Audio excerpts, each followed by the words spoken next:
उत्पत्ति अध्याय 43। उत्पत्ति अध्याय 43। और अकाल देश में और भी भयंकर होता गया, जब वह अन्न जो वे मिस्र से ले आए थे समाप्त हो गया।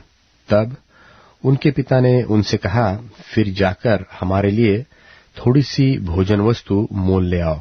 तब यहूदा ने उससे कहा, उस पुरुष ने हमको चेतावनी देकर कहा कि यदि तुम्हारा भाई तुम्हारे संग न आए तो तुम मेरे सन्मुख न आने पाओगे। इसलिए यदि तू हमारे भाई को हमारे संग भेजे, तब तो हम जाकर तेरे लिए भोजन वस्तु मोल ले आएंगे। परंतु यदि तू उसको न भेजे तो हम न जाएंगे, क्योंकि उस पुरुष ने हमसे कहा कि यदि तुम्हारा भाई तुम्हारे संग न हो तो तुम मेरे सन्मुख न आने पाओगे।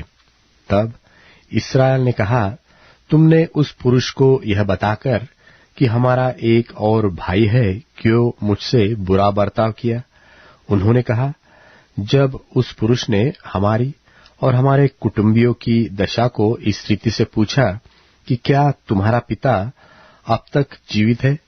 क्या तुम्हारे कोई और भाई भी है? तब हमने इन प्रश्नों के अनुसार उससे वर्णन किया। फिर हम क्या जानते थे कि वह कहेगा कि अपने भाई को यहाँ ले आओ।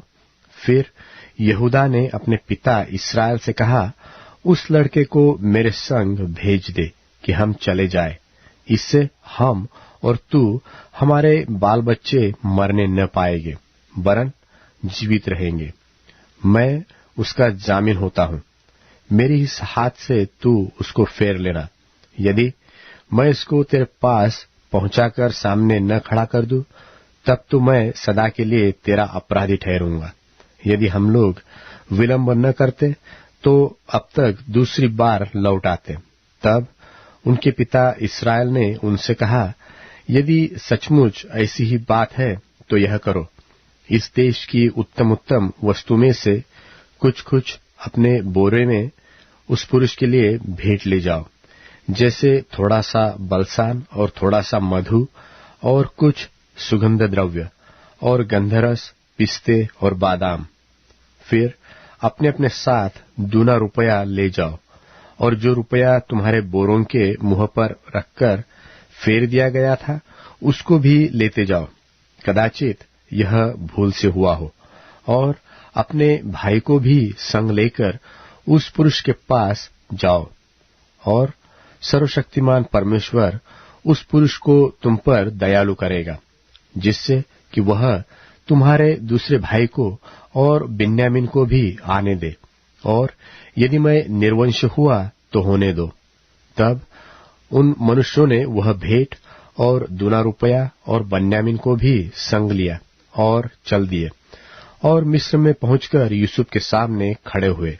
उनके साथ बिन्यामीन को देखकर यूसुफ ने अपने घर के अधिकारी से कहा, उन मनुष्यों को घर में पहुंचा दो और पशु मार के भोजन तैयार करो, क्योंकि वे लोग दोपहर को मेरे संग भोजन करेंगे।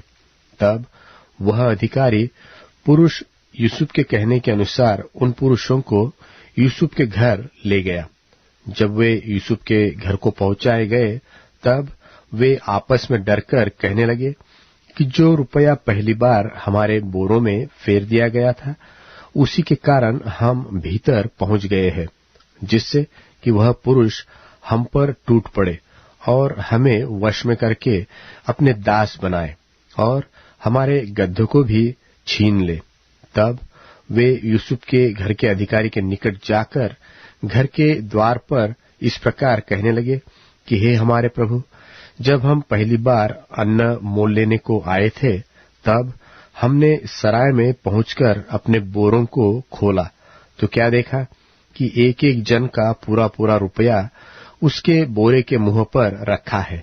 इसलिए हम उसको अपने साथ फिर ले आते हैं। और दूसरा रुपया भी भोजन वस्तु मोल लेने के लिए लाए हैं। हम नहीं जानते थे कि हमारा रुपया हमारे बोरों में किसने रख दिया था। उसने कहा, तुम्हारा कुशल हो, डरो मत। तुम्हारा परमेश्वर जो तुम्हारे पिता का भी परमेश्वर है, उसी ने तुमको तुम्हारे बोरों में धन दिया होगा। तुम्हारा रुपया तो मुझको मिल गया था। फिर उसने शिमोन को निकालकर उनके संग कर दिया। तब उस जन ने उन मनुष्यों को यूसुफ के घर में ले जाकर जल दिया। तब उन्होंने अपने पांवों को धोया। फिर उसने उनके गधों के लिए चारा दिया।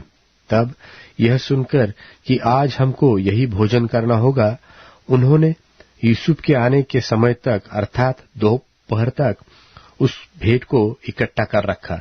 जब यूसुफ घर आया तब वे उस भेंट को जो उनके हाथ में थी उसके सन्मुख घर में ले गए और भूमि पर गिरकर उसको दंडवत किया। उसने उनका कुशल पूछा और कहा, क्या तुम्हारा वह बूढ़ा पिता जिसकी तुमने चर्चा की थी कुशल से है? क्या वह अब तक जीवित है?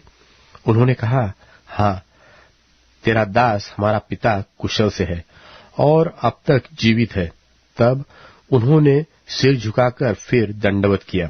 तब उसने आंखें उठाकर और अपने सगे भाई बिन्यामीन को देखकर पूछा, क्या तुम्हारा वह छोटा भाई जिसकी चर्चा तुमने मुझसे की थी यही है? फिर उसने कहा, मेरे पुत्र, परमेश्वर तुझ पर अनुग्रह करे।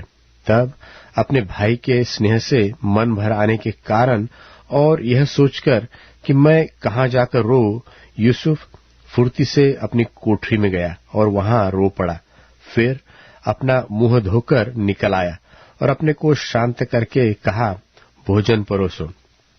तब उन्होंने उसके लिए तो अलग और भाइयों के लिए भी अलग और जो मिस्री उसके संग खाते थे उनके लिए भी अलग भोजन परोसा, इसलिए कि मिस्री इब्रियों के साथ भोजन नहीं कर सकते थे, वरन मिस्री ऐसा करना घृणा समझते थे।